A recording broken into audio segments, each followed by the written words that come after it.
Hmm.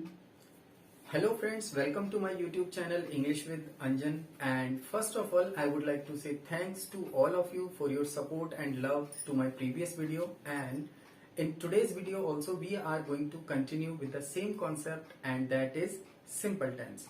तो friends जैसा कि हमने अपनी पिछली वीडियो में सिंपल टेंस का कॉन्सेप्ट स्टार्ट किया था और मैंने वहां पर आपको बताया था सिंपल टेंस किसे कहते हैं, जिन वाक्यों में वर्ब नहीं पाई जाती उन्हें सिंपल टेंस कहते हैं और ये 9 टाइप के होते हैं। और हमने पिछली क्लास में सबसे पहला रूल सीखा था सिंपल टेंस का, जो था use of is am are. और आज की वीडियो में हम उसी कॉन्सेप्ट को कंटिन्यू करने जा रहे हैं फ्रेंड्स, और हम आज की वीडियो में 2 रूल्स क्लियर करेंगे, जिसमें सबसे पहला रूल होगा use of was verb and second rule will be use of will be. And friends आज की जो क्लास है ये इसलिए इंपॉर्टेंट है क्योंकि आज मैं आपको सिखाने जा रहा हूं कि अगर हमारे पास 2 या 2 से ज्यादा हेल्पिंग वर्ब्स आती हैं तो हमें उन्हें कैसे यूज करना है, उनको हमें नेगेटिव में किस तरीके से यूज करना है, इंट्रोगेटिव में वो कैसे यूज होंगी। क्योंकि बहुत सारे स्टूडेंट्स ऐसे होते हैं जो बहुत ही ज्यादा कंफ्यूज हो जाते हैं जब उनके सामने 2 या 2 से ज्यादा हेल्पिंग वर्ब्स आती हैं। तो आइए स्टार्ट करते हैं। तो फ्रेंड्स जैसा कि हम सिंपल टेंस का दूसरा रूल सीखने जा रहे हैं जो कि है यूज ऑफ वॉज वर्ब, और इसकी पहचान वही होती है जो इज एम आर की थी, बस इसमें वो प्रेजेंट में था और ये पास्ट में होगी। तो इसकी पहचान होती है इन वाक्यों में वर्ब नहीं पाई जाती और वाक्यों के अंत में था, थी, थे आदि आते हैं। और इसके भी वही 4 रूल होते हैं जो इज एम आर के थे, जैसे कि affirmative, negative, interrogative and WH family. और इन सब का मीनिंग वही होता है जो हमने पहले अपनी पिछली वीडियो में देखा था। अफर्मेटिव सकारात्मक वाक्य होते हैं, नेगेटिव जिनमें हमेशा किसी बात को मना किया जाता है, इंट्रोगेटिव जो सवाल होते हैं, और सवाल कैसे होते हैं जो क्या से शुरू होते हैं, और WH फैमिली वे वाक्य होते हैं जिन वाक्यों के बीच में क्या, क्यों, कब, कैसे आदि आते हैं। तो आइए इनके रूल देखते हैं। तो सबसे पहला रूल है फ्रेंड अफर्मेटिव का, और इसका जो रूल होता है वो होता है subject plus was verb plus object. और जैसे कि हम सभी जानते हैं वॉज का यूज हम सिंगुलर के लिए करते हैं, था के लिए जो कि सिंगुलर होता है, और वर्ब का यूज हम करते हैं थे के साथ और जो कि प्लूरल के साथ यूज किया जाता है। और इसका नेगेटिव रूल होता है subject plus was verb plus not plus object, क्योंकि इसमें हिंदी में भी नहीं आ जाता है तो इंग्लिश में भी नॉट का यूज कर देते हैं, सिंपल होता है बहुत। इंट्रोगेटिव में वही हो रहा है जो हमने पिछली क्लास में भी सीखा था इज एम आर में, कि हमें क्या करना है, हेल्पिंग वर्ब को आगे ले आना है और सब्जेक्ट को पीछे ले जाना है। नॉट ऑप्शनल होता है और ऑब्जेक्ट आता है फिर क्वेश्चन मार्क। WH फैमिली किसे कहते हैं, जो क्या, क्यों, कैसे आता है जिन वाक्यों के बीच में। और इसका क्या रूल होता है, सबसे पहले WH family plus was verb subject not, object not optional होता है इसलिए मैंने इसे ब्रैकेट में दिया है। और जैसे कि मैंने आपको पिछली क्लास में भी बताया था कि WH फैमिली प्लस इंट्रोगेटिव का जो रूल होता है इसे हम WH फैमिली भी कह सकते हैं। तो फ्रेंड्स अगर आपको ये कॉन्सेप्ट ठीक से समझ में नहीं आया है आज की वीडियो में, तो I would suggest you to go to my previous video in which I have already cleared the difference among these 4 rules। और इसका जो वीडियो का जो लिंक है वो मैंने पहले ही डिस्क्रिप्शन बॉक्स में दे दिया है, वहां जाकर देख सकते हैं अगर आपने मेरी पिछली वीडियो नहीं देखी है। तो फ्रेंड्स जैसा कि हमने देखा कि ये भी बिल्कुल वैसा ही है जैसे हमने इज एम आर देखा था और इसके भी वही 4 रूल हैं। तो आइए अब हम इसके कुछ एग्जाम्पल्स देखते हैं। तो फ्रेंड्स मैंने यहाँ पर कुछ एग्जाम्पल्स लिखे हैं और मैंने यहाँ पर मिक्स एग्जाम्पल्स लिखे हैं जो चारों रूल्स हैं हमारे। तो एक काम करते हैं, आप वीडियो को पॉज कीजिए और इन चारों सेंटेंसेस को इंग्लिश में ट्रांसलेट कीजिए अपनी नोटबुक में और चेक कीजिए। मैं अभी इन सबको इंग्लिश में ट्रांसलेट करके आपको यहाँ दिखाऊंगा और आप चेक कीजिएगा कि क्या आपने सही सेंटेंसेस बनाए हैं। तो मैं 1 सेकंड के लिए हट जाता हूँ, आप इनको बनाने की कोशिश कीजिए वीडियो को पॉज करके। ओके फ्रेंड्स, तो आई होप आपने इन सब सेंटेंसेस को इंग्लिश में ट्रांसलेट किया होगा। तो आइए चेक करते हैं कि क्या आपने जो ट्रांसलेट किए हैं सेंटेंसेस और जो मैं ट्रांसलेट करने जा रहा हूं क्या वो मैच करते हैं। तो फ्रेंड्स हमारा सबसे पहला एग्जांपल है राम स्कूल में कब था। तो जैसे कि हम देख सकते हैं यहाँ पर WH फैमिली का एग्जाम्पल है ये, तो इसकी इंग्लिश क्या बनेगी, वेन मीन्स कब, सबसे पहले हम WH फैमिली का वर्ड लेंगे। वेन वॉज, और राम हमारा सब्जेक्ट है इसलिए हमने सब्जेक्ट हेल्पिंग वर्ब क्या ली, singularly was. When was Ram in school, दूसरा सेंटेंस है हमारा, क्या पिताजी घर पर थे। और जैसे कि हम देख सकते हैं वाक्य क्या से शुरू हो रहा है, मतलब इंटरोगेटिव है, हेल्पिंग वर्ब आगे आ जाएगी, तो इसका हेल्पिंग वर्ब क्या लगेगी, वॉज। सब्जेक्ट क्या है, पिताजी, फादर एट होम। फ्रेंड्स क्या होता है, हम में से कई लोग सोचते हैं पिताजी घर पर थे, यहाँ पर थे आ रहा है तो हम सोचते हैं कि हम यहाँ पर प्लूरल हेल्पिंग वर्ब क्यों नहीं ले रहे, वॉज क्यों ले रहे हैं। तो फ्रेंड हम पिताजी के बारे में बात कर रहे हैं। फादर जो होते हैं वो हम रेस्पेक्ट देते हैं उनको, बेसिकली वो एक ही होते हैं, है ना। हम उनको रेस्पेक्ट देते हुए थे या हैं के हिसाब से बोलते हैं, बट वो एक ही है, इसलिए हम सिंगुलर हेल्पिंग वर्ब यूज करते हैं। नेक्स्ट एग्जाम्पल है हमारा, भारत एक गरीब देश नहीं था। ये नेगेटिव है, तो इसकी इंग्लिश क्या बनेगी, India was not a poor country. Last example है हमारा, सीमा बहुत सुंदर थी। और जैसे कि हम देख सकते हैं ये अफर्मेटिव है, इसमें ना तो मना कर रहा ना ही कोई सवाल पूछ रहा, तो इसकी इंग्लिश बनेगी Seema was very beautiful. I hope आपके एग्जाम्पल्स, आपने जो इंग्लिश में ट्रांसलेट किया है इन सेंटेंसेस को और ये जो मैंने इंग्लिश में ट्रांसलेट किया है, आई होप ये सेम होंगे। और अगर ये सेम है तो वेल एंड गुड, आप थोड़ा बहुत इंप्रूव कर रहे हैं। तो आइए हम अपना अगला रूल सीखते हैं जो कि है विल बी, और ये बहुत ही इंपॉर्टेंट है। मैं आपसे रिक्वेस्ट करूंगा आप पूरी वीडियो को देखिए ताकि आपको जो अब मैं कॉन्सेप्ट कराने जा रहा हूं वो आपको ठीक से क्लियर हो सके। तो आइए देखते हैं अपना नेक्स्ट रूल जो है यूज ऑफ विल बी। तो फ्रेंड्स विल बी की पहचान होती है, इन वाक्यों में वर्ब नहीं पाई जाती और वाक्यों के अंत में होगा, होगी, होंगे आदि आते हैं। फ्रेंड्स आपने गौर किया होगा कि अभी तक हमने जो दो रूल सीखे हैं, is am are and was were, वो दोनों प्रेजेंट और पास्ट को रिप्रेजेंट कर रहे हैं। और जो हमारा थर्ड रूल है ये फ्यूचर को रिप्रेजेंट कर रहा है। इट मीन्स कि हम एक प्रॉपर वे में चल रहे हैं, हम टेंसेस को सीख रहे हैं। जैसे कि हम टेंस सीखते हैं, मैंने आपको बताया दो टाइप के टेंस होते हैं। हम सिंपल टेंस कर रहे हैं, टेंस को हिंदी में क्या कहते हैं, टेंस को कहते हैं काल। और काल को और क्या कहते हैं हिंदी में, इसका सिनोनिम क्या होता है, समय, मीन्स टाइम। इसको हम टाइम भी कह सकते हैं। तो फ्रेंड टाइम क्या होता है, टाइम सिर्फ यही होता है, कुछ है, कुछ था और कुछ होगा। इज एम आर कुछ है प्रेजेंट में, कुछ था वॉज वर एंड कुछ होगा विल बी। तो हमेशा हमारे पास इंग्लिश के अंदर इसी तीन कॉन्सेप्ट के अंदर टेंस, तभी तो हम टेंस सीखते हैं सबसे पहले, और इसी के अंदर ही हम सारे रूल्स को बनाते जाते हैं। कुछ प्रेजेंट होते हैं, कुछ पास्ट होते हैं, कुछ फ्यूचर होते हैं। तो जैसे कि हमने देखा is am are present, was were past, और अब हम ये रूल करने जा रहे हैं जो कि है फ्यूचर का यूज ऑफ विल बी। तो आइए अब हम इसके रूल सीखते हैं। तो फ्रेंड थोड़ा ध्यान से देखिएगा इस रूल को, क्योंकि हम इसके अंदर समझने वाले हैं कि दो हेल्पिंग वर्ब्स को एक साथ कैसे यूज किया जाए। तो फ्रेंड्स जैसे कि हमारा जो रूल है विल बी, इसका जो हमारा अफर्मेटिव का रूल है subject plus will plus B plus object. अब हम अगर इसका नेगेटिव बनाए तो अफर्मेटिव तो इजी होता है, सीधा सीधा बन जाता है, लेकिन नेगेटिव में हमारे सामने एक प्रॉब्लम आती है फ्रेंड्स, क्योंकि हमें नेगेटिव में नॉट को यूज करना है। अब हम नॉट कहाँ यूज करें, हम विल के बाद नॉट लगाएं या बी के बाद नॉट लगाएं। तो हम में से कई स्टूडेंट्स क्या करते हैं, वो रट्टा लगा लेते हैं। वो क्या करते हैं, वो ये याद कर लेते हैं कि हमेशा नॉट जो होता है वो बीच में यूज किया जाता है। ठीक है, आप अगर बीच में यूज कर रहे हैं, आप इस तरीके से याद कर रहे हैं तो वेल एंड गुड, बट आगे जाकर हमारे पास ऐसे रूल्स भी आएंगे जिसमें हमें दो से ज्यादा हेल्पिंग वर्ब्स यूज करनी होंगी, तीन हेल्पिंग वर्ब आएंगी और चार भी आएंगी, पांच भी आएंगी। तब आप उनमें बीच में कहां से लाएंगे। आप अगर कोई हेल्पिंग वर्ब है जिसमें हमें तीन, कोई रूल है जिसमें हमें तीन हेल्पिंग वर्ब्स यूज करनी है, तो आप उसमें से बीच में कहां से आएंगे, आप डेढ़ काटेंगे उसको, तो ऐसा तो नहीं होगा। तो हमें क्या करना है, हमें इसको सीखना है कि जब भी दो या दो से ज्यादा हेल्पिंग वर्ब आए तो हमें नॉट कहां यूज करना है। तो आइए मैं आपको बताता हूं। तो फ्रेंड्स जब भी हमारे पास दो या दो से ज्यादा हेल्पिंग वर्ब आती है तो नॉट जो होता है वो हमेशा पहली हेल्पिंग वर्ब के बाद ही यूज किया जाता है, और उसके बाद हमारे पास कितनी भी हेल्पिंग वर्ब हो वो नॉट के बाद ही जाती है। जैसे हमारे पास यहाँ दो हेल्पिंग वर्ब थी तो हमने पहली हेल्पिंग वर्ब के बाद नॉट लगाया और जो दूसरी हेल्पिंग वर्ब थी उसको हमने पीछे कर दिया। अगर यहाँ पर हमारे पास तीन हेल्पिंग वर्ब होती तो हम क्या करते, पहली के बाद नॉट लगाते, दो को पीछे कर देते। अगर हमारे पास चार हेल्पिंग वर्ब होती तो भी हम पहली के बाद नॉट लगाते, तीन को पीछे कर देते। I hope it is clear.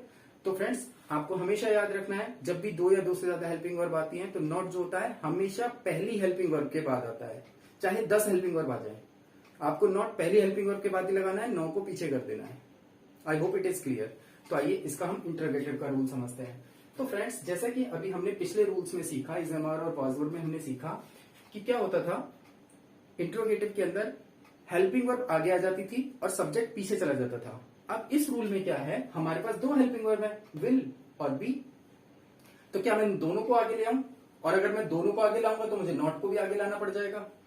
तो फ्रेंड्स, हमेशा इस बात को भी हमेशा याद रखिए, कोई भी रूल हो, चाहे हम आज सिंपल टेंस कर रहे हैं, चाहे मैं आपको वर्ब वाले टेंस कराऊंगा, या कोई भी रूल करेंगे, पैसिव वॉइस करेंगे, डायरेक्ट इनडायरेक्ट, कुछ भी करें, मॉडल करें, कुछ भी करें, तो आपको क्या करना होता है, जब भी दो या दो से ज्यादा हेल्पिंग वर्ब आती है, या फिर जब भी नेगेटिव से इंट्रोगेटिव में आते हैं, इस तरीके से याद रखिए, जब भी नेगेटिव से या अफर्मेटिव से इंट्रोगेटिव में आते हैं, तो हमेशा जो दूसरे नंबर की चीज होती है वही पहले नंबर पर आती है, और पहले नंबर की चीज हमेशा दूसरे नंबर पर चली जाती है। और पहले नंबर पर हमेशा सब्जेक्ट होता है, दूसरे नंबर पर हमेशा हेल्पिंग वर्ब होती है। सिर्फ यही दो चीजें इंटरचेंज होती हैं, और पूरे का पूरा रूल ऐसे का ऐसा ही रहता है, इसमें कोई भी डिफरेंस नहीं आता। चाहे हमारा रूल यहां से स्टार्ट होकर यहां खत्म हो, हमें इससे कोई लेना देना नहीं है कितना बड़ा रूल है। अगर आपको इंट्रोगेटिव बनाना है, मान लीजिए एक सेंटेंस, एक रूल है हमारा जो यहां से स्टार्ट होता है यहां खत्म होता है, तो आपको क्या करना है, अगर मैं आपसे कहूं कि आप उसका इंट्रोगेटिव बनाइए, तो आप क्या करेंगे, दो चीजों को, शुरू की दो चीजों को आप इंटरचेंज कर दीजिए, बाकी जो पूरा रूल है उसको एज इट इज कॉपी कर दीजिए। I hope it is also clear. तो आपको क्या करना है, सिर्फ दो चीजों को इंटरचेंज करना है, उसके बाद नॉट, मैंने आपको बताया था चॉइस में होता है, प्लस बी, बी कहीं नहीं जाएगा, ऐसा नहीं है कि आप बी को छोड़ देंगे, ये रूल का, ये हमारी हेल्पिंग वर्ब है, अगर विल आ रहा है तो बी भी आएगा ही आएगा, इसको हम छोड़ नहीं सकते, इसको हमें यूज करना ही करना है। और इसका WH फैमिली बना देंगे, बिल्कुल। क्या करेंगे, अब पूरा इंट्रोगेटिव का रूल कॉपी कर देंगे, will plus subject plus choice में not plus B plus object. तो फ्रेंड्स, आई होप आपको ये क्लियर होगा कि जब दो या दो से ज्यादा हेल्पिंग वर्ब आती है तो हम उन्हें किस तरीके से यूज करते हैं, उनका नेगेटिव कैसे बनता है और उनका इंट्रोगेटिव कैसे बनता है। तो आइए अब हम इसके कुछ एग्जाम्पल्स देखते हैं। तो फ्रेंड्स, मैंने यहाँ पर विल बी के कुछ एग्जाम्पल्स दिए हैं, जिस तरीके से हमने वॉज वर्ब के एग्जाम्पल्स देखे थे, और आप इनको बनाने की कोशिश कीजिए, पॉज कीजिए वीडियो को और एक बार बनाने की कोशिश कीजिए अपने नोटपैड पे, और फिर उसके बाद मैं यहाँ पर आपको ट्रांसलेट करके दिखाऊंगा। तो मैं हट जाता हूं, आप इसको बनाइए। ओके फ्रेंड्स, तो आई होप आपने ये सेंटेंसेस जो हैं बना लिए होंगे, ट्रांसलेट कर लिए होंगे। तो आइए मैं भी इनको ट्रांसलेट करके आपको दिखाता हूं। और फ्रेंड्स, आप में से कई लोग क्या करेंगे, अब आप सोचेंगे कि मैं इनके एग्जांपल्स दूंगा और वीडियो खत्म हो जाएगी। नहीं, मैं आपको बहुत ही इंपॉर्टेंट बात बताने वाला हूं, तो इसलिए प्लीज वीडियो को पूरा देखिएगा। तो आइए पहले हम इनको ट्रांसलेट कर लेते हैं। तो पहला हमारा सेंटेंस है, कल वह स्कूल में होगा। तो इसकी इंग्लिश क्या बनेगी, अफर्मेटिव है, tomorrow he will be in school। Friends, एक बात है, आप में से कई लोग सोच रहे होंगे कि मैंने यहाँ पर सिर्फ विल बी ही क्यों बोला है, शैल बी क्यों नहीं बोला। तो आपको ये बात हमेशा याद रखनी है कि अब शैल का यूज नहीं होता है। शेल का यूज होता है, बट उसका यूज एक डिफरेंट तरीके से हम करते हैं, जो मैं आपको बाद में बताऊंगा। बट अब हम फ्यूचर के लिए, जैसे हम गागी के लिए विल और शेल दोनों का यूज करते थे, अब हम शेल का यूज नहीं करते हैं। पहले क्या था, आई और बी के साथ शेल का यूज करते थे और सभी के साथ हम विल का यूज करते थे। बट अब हम आई और बी के साथ भी हम विल का यूज ही करते हैं। आपने सुना होगा या आपने देखा होगा आई विल, अब आई विल ही बोलते हैं, ठीक है। तो अब शेल का यूज नहीं करते हैं। और दूसरी बात, एक बात और याद रखिए, देखिए यहाँ पर आप में से कई लोग कंफ्यूज होंगे कि हम बी का यूज क्यों कर रहे हैं यहाँ पर। तो फ्रेंड्स, जिस तरीके से, जैसे अब देखिए यहाँ पर इसकी पहचान क्या है, होगा।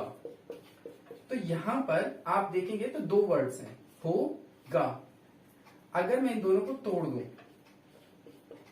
तो यहाँ पर गा गी के क्या होता है, ये हिंदी में फ्यूचर को रिप्रेजेंट करता है, और इंग्लिश में क्या होता है ऐसा जो फ्यूचर को रिप्रेजेंट करता है, विल फ्यूचर को रिप्रेजेंट करता है इंग्लिश में, और हिंदी में गागी के रिप्रेजेंट करता है। तो यहां से हमें विल मिल गया गा की वजह से, और होने को हम क्या बोलते हैं, बी। जिस तरीके से इन दोनों को जोड़ने पर होगा बन गया, तो इसी तरीके से हम इंग्लिश में भी विल बी का यूज कर रहे हैं। तो फ्रेंड्स, ऐसा कुछ नहीं है, कुछ स्पेशल नहीं है, बस जिस तरीके की हिंदी है उसी तरीके से हम उसकी इंग्लिश भी बना रहे हैं। तो आई होप ये आपको क्लियर हो गया होगा कि हम विल बी का यूज एक साथ क्यों कर रहे हैं यहाँ पर। तो आइए इसका अगला सेंटेंस देखते हैं। अगला सेंटेंस क्या है, क्या वह बीमार होगा। तो इंट्रोगेटिव है, विल ही बी इल। ये तो बहुत आसान है क्योंकि हमने जो पिछले रूल किया उसमें हमें चूज करना पड़ता था, इज लगाएं, एम लगाएं, आर लगाएं, वॉज लगाएं, वर लगाएं। बट यहाँ पर क्या है, सीधा सीधा विल बी का यूज करना है, चाहे सिंगुलर हो चाहे प्लूरल हो। वे दोस्त कब होंगे, डब्ल्यूएच फैमिली है, when will they be friends. Next, पक्षी आसमान में नहीं होंगे, नेगेटिव है, birds will not be, not पहली हेल्पिंग वर्ब के बाद बीच में नहीं, पहली हेल्पिंग वर्ब के बाद लगाया, बर्ड्स विल नॉट बी कहां पर, in the sky. I hope friends आपको ये एग्जांपल्स क्लियर हो गए होंगे। अब जैसा कि मैंने आपको बताया था कि मैं आपको बहुत ही इंपॉर्टेंट बात बताने जा रहा हूं, तो फ्रेंड्स आपको एक बात हमेशा याद रखनी है कि ये जो विल बी का जो रूल है, अगर आप मेरे एग्जाम्पल्स को भी गौर से देखेंगे तो आपने गौर किया हो तो मैंने जितने भी सेंटेंसेस बनाए हैं ये सारे फ्यूचर को रिप्रेजेंट कर रहे हैं। और आपको इस बात को ध्यान रखना है, कहने को ये विल बी जो है हमें, मैंने बोल दिया कि भाई ये फ्यूचर का है और इसमें पहचान भी आ रही है होगा, होगी, होंगे, जो कि फ्यूचर को रिप्रेजेंट करता है। बट क्या जब भी हम हिंदी बोलते हैं तो क्या होगा जो आता है वर्ड, ये हमेशा फ्यूचर को रिप्रेजेंट करता है? नहीं, हमेशा ऐसा नहीं होता। कई सारे ऐसे सेंटेंसेस भी हम बोलते हैं जिसमें पास्ट के सेंटेंसेस के लिए हम होगा, होगी, होंगे को यूज करते हैं। जैसे कि मान लीजिए मैं आपको एक एग्जांपल देता हूं कि मान लीजिए आपके कोई अंकल हैं जो अमेरिका में रहते हैं and he comes to India, और जब वो इंडिया आते हैं तो आपके लिए बहुत ही महंगा गिफ्ट लेकर आते हैं, और आप मुझसे मिलते हैं और आप मुझे बताते हैं कि मेरे अंकल मेरे लिए ये गिफ्ट लेकर आए हैं। तो जब मैं वो गिफ्ट देखता हूं तो मैं बोलता हूं तुम्हारे अंकल बहुत अमीर होंगे इसलिए तुम्हारे लिए गिफ्ट लेकर आए हैं। तो देखिए मैंने क्या बोला, तुम्हारे अंकल बहुत अमीर होंगे। तो एक बात बताइए, क्या इसका मतलब ये है कि वो फ्यूचर में अमीर होंगे? नहीं, वो तो पहले से अमीर है ना, लेकिन फिर भी मैं होगा, होगी, होंगे बोल रहा हूं। जैसे एक और एग्जाम्पल लीजिए, ताजमहल बहुत सुंदर होगा, तो क्या फ्यूचर में सुंदर होगा ताजमहल? नहीं, वो पहले से सुंदर है। बट अगर मैंने ताजमहल नहीं देखा है और आपने देखा है तो मैं आपसे कह सकता हूं, अच्छा तुमने ताजमहल देखा है, बहुत सुंदर होगा वो तो, क्योंकि सब उसकी तारीफ करते हैं। तो देखा आपने इन सेंटेंसेस को, इनके अंदर भी होगा, होगी, होंगे आ रहा है, बट ये फ्यूचर को रिप्रेजेंट नहीं करते और उनको हम विल बी से नहीं बना सकते। इनको बनाने के लिए बस थोड़ा सा चेंज करना होता, बट उसको समझना बहुत जरूरी है। मैं चाहूं तो यहां पर भी आपको बता सकता हूं, एक ही वर्ड है उसको हम चेंज कर देंगे और वो बन जाएगा, और आप खुश भी हो जाएंगे कि हाँ हमें एक नई बात और पता चल गई। बट उसके लिए हमें समझना होगा कि ऐसा हो क्यों रहा है। तो इसके लिए मैं आपको बाद में बताऊंगा इसके बारे में, और मैं आपको अभी इसलिए नहीं बता रहा हूं क्योंकि अभी हम सिर्फ बेसिक रूल पर ध्यान दे रहे हैं, बहुत ही बेसिक्स कर रहे हैं हम इंग्लिश का, है ना, बहुत ही स्टार्टिंग स्टेज है। हम धीरे धीरे डेवलप करेंगे और जैसे ही जैसे मैं आगे आपको बताता जाऊंगा तो मैं आपको चीजें क्लियर करता जाऊंगा, बहुत सारी बातें बताऊंगा जिसमें आपको बहुत सारी नई बातें सीखने को मिलेंगी। आई होप वो सब आपको समझ में आएंगी और आपको अच्छा भी लगेगा। तो फ्रेंड्स एक चीज और है, अगर आपने गौर किया हो तो मैं बहुत सारे एग्जाम्पल्स नहीं दे रहा हूं अपनी वीडियोज में, बस रूल कराता हूं, 3-4 एग्जाम्पल दे देता हूं, हो गया। इसके पीछे 2 रीजन है। पहला, अगर मैं बहुत सारे एग्जाम्पल्स दूंगा तो वीडियो लेंथी हो जाएगा और हम लोगों की आदत नहीं है ज्यादा देर तक पढ़ने की। दूसरी बात, हम बोर हो जाते हैं। और दूसरी बात यह है, अगर मैं एग्जाम्पल दूंगा भी तो फायदा क्या है, मैं ही हिंदी बोलूंगा, मैं ही इंग्लिश बोलूंगा, तो आपने क्या सीखा? तो आपको तो कुछ भी सीखने को नहीं मिलेगा। तो एक काम करते हैं, मैं अपनी हर वीडियो के एंड में कुछ सेंटेंसेस दे दिया करूंगा जिनके लिए होमवर्क होगा, एज ए होमवर्क आप लोगों को वो सेंटेंसेस ट्रांसलेट करने होंगे। जो रूल मैं कराऊंगा उन्हीं के सेंटेंसेस दूंगा और उनको आप ट्रांसलेट कीजिएगा अपने घर पर अपनी नोटबुक में, और नेक्स्ट क्लास में मैं आपको उनकी इंग्लिश बना के दिखाया करूंगा कि क्या इंग्लिश है, हम उसी से स्टार्ट किया करेंगे और आप मैच कर सकते हैं। अगर कोई भी प्रॉब्लम आएगी, कोई भी आपको लगता है कि नहीं भाई ऐसा नहीं होना चाहिए या ऐसा क्यों हुआ, तो आप कमेंट बॉक्स में डालकर पूछ सकते हैं कि इसका क्या रीजन था या ये सेंटेंस ऐसा नहीं होना चाहिए। अगर कोई भी प्रॉब्लम हो तो आप पूछ सकते हैं। तो फ्रेंड्स आई होप आपको ये वीडियो समझ में आई होगी, आपको क्लास अच्छी लगी होगी, आपको ये दोनों रूल समझ में आए होंगे। और अगर आपको कोई भी प्रॉब्लम आती है तो आप कमेंट बॉक्स में डाल सकते हैं। और मिलते हैं नेक्स्ट वीडियो में अपने सिंपल टेंस के चौथे रूल के साथ, जो कि बहुत ही इंपॉर्टेंट और बहुत ही अच्छा है। उसके अंदर भी मैं आपको कुछ यूनिक बातें बताऊंगा जो कि शायद आपको नहीं पता होंगी। तो तब तक के लिए बाय बाय, हैप्पी लर्निंग। यहाँ पर मैंने कुछ एग्जांपल्स दिए हैं जैसे कि मैंने आपसे कहा था, और आप इनको घर से बनाने की कोशिश कीजिएगा एज ए होमवर्क। और अगली वीडियो में हम इनकी इंग्लिश देखेंगे, और अगर आपको सेंटेंसेस ट्रांसलेट करते टाइम कोई भी प्रॉब्लम आती है तो आप कमेंट बॉक्स में लिख सकते हैं। तो I hope you liked the video, and if you liked my teaching, so please share and subscribe my channel. Thank you. Let's meet in next video.